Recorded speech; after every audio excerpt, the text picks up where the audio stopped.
Week 1, a.k.a. known as Liar Liar Pants on Fire Week. That, according to Kyle Brandt, who is very consistent on one thing all offseason, and really since the show began. Week 1 is a liar. Week 1, we don't really know what teams look like, what they are, what they're capable of in their first week of action. True? Oh, very true. Pathological liar. Last year, the Bucks lost the Week 1 winning in the Super Bowl. Last year, the Jaguars won Week 1, lost 15 straight. It's a pathological liar. Love that. So this week, we had 11 upsets. All 4 NFC West teams got a win. All 4 NFC North teams, as I've said a million times with the past 24 hours, they all are over. All of them were handed L's. So truly a baffling result. Let's put our takes to the test with something that we are calling Liar Liar Takes on Fire. Love it. Love a pun. Here's how it works. I'm going to dish out a statement based on the past week of play. One by one, you'll tell me if you think that statement is true, which will be accompanied by this, Vanna. Oh, that's cool. That is neat. Oh, yeah, that was right. Or this. Oh, no. Same thing. It'll be a lot of fun. You can play along at GMFB. Sorry you don't have a graphics person behind you to help you at home. First, after a lot of summer hype, the Titans didn't really show up in their Week 1 game against the Cardinals. To make it worse, new addition Julio Jones had a costly penalty in the first quarter that his coach wasn't super happy about. Take a listen to this. Critical mistake. I don't think that those are absolutely that's absolutely nothing that we coach or teach. So that would fall into the category of doing dumb shit that hurts the team. Right there in bold letters. Goes from 3rd and 1 to 3rd and 16. Oh, boy. Besides, the penalty problems on both sides of the ball showed that we may have been a little high on Tennessee. I think it was last week where I was like, why aren't we talking about them as a Super Bowl contender? So here's the statement. The Titans' offseason hype was ridiculous. Is that a truth or a lie? Ridiculous is strong, but I'm going to say truth because we didn't know what it was going to look like. I'm talking about everyone saying they were going to break records on offense. Like they were, is this like this? No, it's like that. All right. It's harder than it looks. Like Carlton right now. Hey. The truth or a lie. And look, you add Julio Jones and immediately everyone's like, Derrick Henry's going to run for 200 yards and Julio's going to catch for 200 yards. Got to actually play the football. And one of the things that happened, the offensive line was destroyed, and none of that stuff will happen if Derrick Henry has 8 yards in the first half like he did on Sunday. I'll further add, your offensive coordinator last year was Arthur Smith, and he was the architect of this offense. He takes a head coaching job. They elevate Todd Downing to offensive coordinator. Let's at least see Todd Downing's offense before we just assume they're going to roll out the ball and play. That's him right there. Look, Tannehill was sacked 6 times. Taylor Lewan was beaten 5 times by Chandler Jones. The hype was ridiculous because we hadn't seen it yet. And whether it was the Dream Team Eagles or we can go all those teams that we have talked about over the last couple of years with the Washington football team bringing in all this talent and then they don't do it on the actual field in the mid-2000s, you got to see it first. It was too much to just say, oh, look on paper, they brought a lot of guys in. I'm going to say truth. It was ridiculous. Let's at least see. They didn't even play in the preseason together. What do you got? It's a lie. Yay! It's a bold. Give the man a lie. It's a bold-faced lie. Listen, Chandler Jones had a game that was out of this world. He came out, he dominated this football game. And how often are you going to play against a guy that's going to get 5 sacks? I mean, it's an anomaly. It don't happen all the time. When you look at what they were able to do in the offseason, this game humbled them. They're going to go back to the drawing board. They're going to realize, hey, we signed Julio Jones for a reason. Yeah. We brought Bud Dupree in for a reason. We got to utilize these guys. A.J. Brown, Julio Jones, and then you get the man, that monster in the backfield going, man. That's how you got to get this offense moving. You got to give the ball to Derrick Henry. You got to allow him to be who he is and do what he's done since he's been in this league, man, and that's be a dominant player. This is when I'm supposed to come in and disagree with you, but this is a big old fat lie. This is why we do this segment. Okay. Still in. Kyle. Big old lie. I'm with you, Thomas. Too many good players, too many good coaches, too much been there factor. They got the clock clean. They got their butts kicked. I didn't love it. This whole thing about give Derrick Henry the ball. Did you see him get stuffed on the goal line? And we're just showing the sacks over and over. They gave it to him a couple straight times, and it went nowhere. This is supposed to be a lock-in. People get rocked week 1. And yes, you know who they play next week? They play Seattle. It's not great. I don't even care if they go 0-2, I'm still in. Because are you looking at the AFC South and seeing any juggernauts? I'm not. I still think they will get this figured out. I think This is why we're doing this segment. I think this Titans. JJ looks great. Other end on this play. Hey, Watch Peter. JJ Watt, top of the screen. This is an amazing play by JJ Watt. You know what's funny about this game? This is perfect because we could see the Cardinals go 6-11, and we could see the Titans go 11-6. That's the way it works sometimes. It just flips. But I think it's a lie. I still believe in the Titans. I'm going to call you out, though. If they're non-competitive like they were this week 1 against the Seattle Seahawks in Seattle, I think you are going to be worried.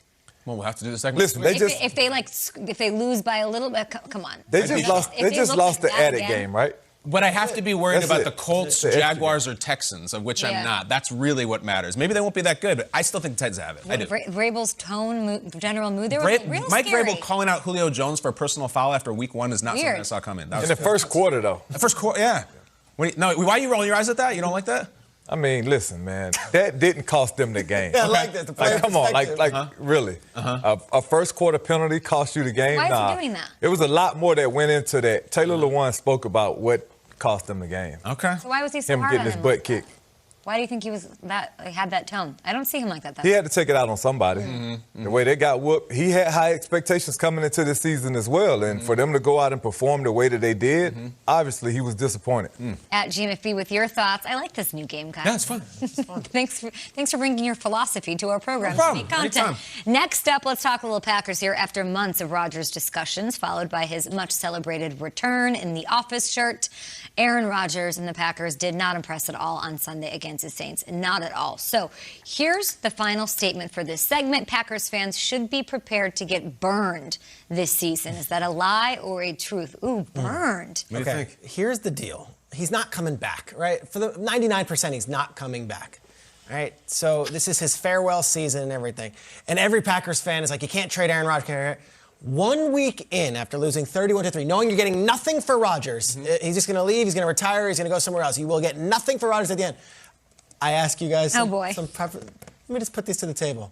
If you are the Packers right now, after 1 week, 31-3 loss, knowing you're getting nothing at the end of the season, would you accept this trade from the Denver Broncos? You're hijacking the segment? If George Payton from the Broncos was to call up and say, okay, we're going to give you right now Teddy Bridgewater, Bradley Chubb, KJ Hamler, and 3 first-round picks for Aaron Rodgers today. Do you consider it? Kyle, do you consider it? You want to start with me? Let's go. Do you consider this? Yeah, of course I consider it. I consider it, and I kindly pass on it. It's one game. It's Aaron Rodgers. We still have the MVP. He played really bad in one game. It's a nice offer. That's a king's ransom. I'm not trading for. They're telling me you hijacked the game in my ear, Peter. That's it. Thomas, I would not consider that one bit. Not even for a second. No. Knowing you're getting nothing at the end of the season. Listen, the biggest factor in this whole thing is the compensation. You know, if I was the Broncos, I wouldn't consider it. No, well, that's not the point. The Broncos are offering it. If you're the Packers, would you? Oh, so automatic offer? Yeah, that's it. The Packers. Yeah, it's on the table. Would you trade Aaron Rodgers right now? No question. He's out of here. You'd get rid of him. Out of here. For all of that? Yes, that might be a legitimate offer. Absolutely. I'll trade him in a heartbeat. He's the MVP of the league. You would trade him? Listen, his age, okay. Literally, he probably has 4 more years left, max. If you look at just the first-round picks alone, don't even consider the whole Bradley Chubb portion Chubb of it. And Hamler and Bridgewater. Just the draft picks alone is worth it. If they offered 3 first-round picks for him, they absolutely should take that deal. But he's the best player in the world last year. But how many more years is he going to be the best player in the world? Okay, but last year they lost to Tampa 38-10, and the world was over. And this man went on to win the. Maybe he just not great. Doesn't like playing in Florida or something. Because that game to Tampa was like, oh, it's done for Rodgers. But he went on and crushed it. So that would be a tough. You're looking at me like. Listen, crazy. Aaron Rodgers has a ton left in the tank. Okay. Don't get me wrong. He has a ton left, but 2 to 3 years max is what he's going to give you. Yeah. But you have to realize if you have an opportunity to get 3 first-round picks and a Bradley Chubb, man, listen, you got to offer something extra to get that deal done. Do you think Packers fans are going to get burned? Truth or a lie?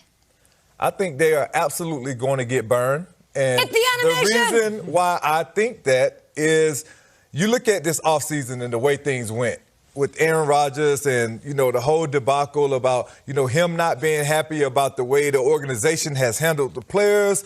And I think that it's sort of seeped into the team. If you look across the board, the whole team came out flat. It wasn't about just Aaron Rodgers not playing well. The defense didn't play well. Jair Alexander, he had a terrible game. And it was just bad for the entire team. And it's hard to kind of bounce back from a loss like that sometimes. And it could kind of linger into the rest of your season. So I definitely feel like they're getting burned right now. All right. It's well said, and I'm going to respond and just lie. They lost 38-3 in the opener, week 1. They lost 38-3. There was another team last year that lost 38-3, the exact same score in week 9, and their quarterback threw 3 interceptions, and they went on to win the Super Bowl. And that was week 9. I'm talking about the Buccaneers and Brady. Week 1, they came out. They got their asses kicked. It happens. The idea that we're... No, the idea to act that Brady had the same offseason as Rodgers is crazy. The idea that you're going to talk about Teddy Bridgewater and Aaron Rodgers, get out of here. Rodgers is telling them, I'm done. I'm already done. And they didn't get anything for him. I don't know. It might have been worth them considering some trades. He was 43. I think it is comparable. And by the way, what are we bothering with? We have Jordan Love. We spent a first-round pick on him. That's our future, right? Fair. Why do we need a new quarterback and all these picks? We're set. We spent the pick. Absolutely. That's a great point.